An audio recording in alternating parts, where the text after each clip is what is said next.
One of the most common issues around the shoulder that causes pain is subacromial bursitis and impingement. The subacromial space is the area underneath the bony arch of the shoulder, which, like many areas of tissue movement, has a bursa. A bursa is a layer of tissue that helps tissue planes glide. It's basically a thin, lubricating fluid sac.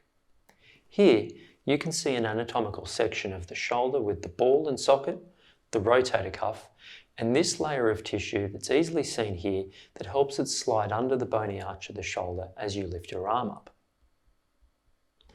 Just like most forms of deep bursitis, subacromial bursitis often coexists with tendon irritation and wear.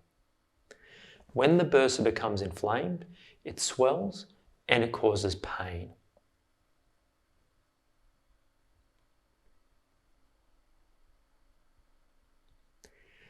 Most of the time, the cause of irritation of the bursa is compression, particularly repetitive compression, against the arch of the shoulder, which really occurs due to an imbalance of forces. Now here you can see the net vector or force direction when the deltoid contracts is an upward movement of the ball in its socket. When we lift our arm up, we need the powerful deltoid's force to be balanced with the rotator cuff's activation, pulling the head down and in, so the ball can be centered in its socket and roll and glide rather than bumping up and down. Now, bursitis is a bit like smoke to fire in most cases. It's an end result of abnormal mechanics, and it normally goes with irritation of the rotator cuff itself. So, this requires a holistic view of treatment. First-line treatment for bursitis should be avoidance of triggers for irritation, such as overhead activities, heavy lifting, and really anything that triggers pain. X-rays are important to exclude a primary or structural source of impingement, such as a large subacromial spur, although these are quite rare. Anti-inflammatory medications at anti-inflammatory doses, not just analgesic doses. And most importantly, rehab exercises to restore the balance and centering of the ball in the socket, as well as the base and stability of the scapula.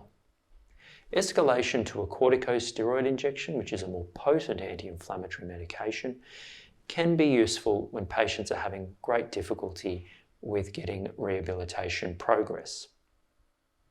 All of this needs to be combined with rehabilitation exercises.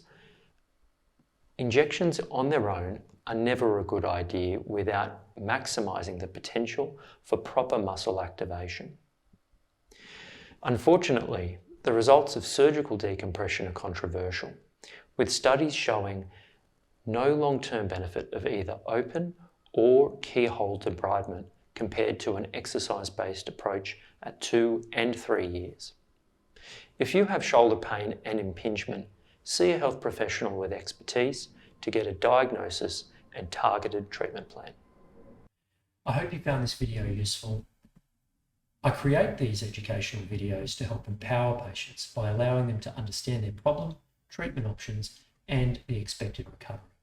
Please remember, this lecture is for educational purposes only, does not constitute the giving of medical advice, and no patient-doctor relationship is formed.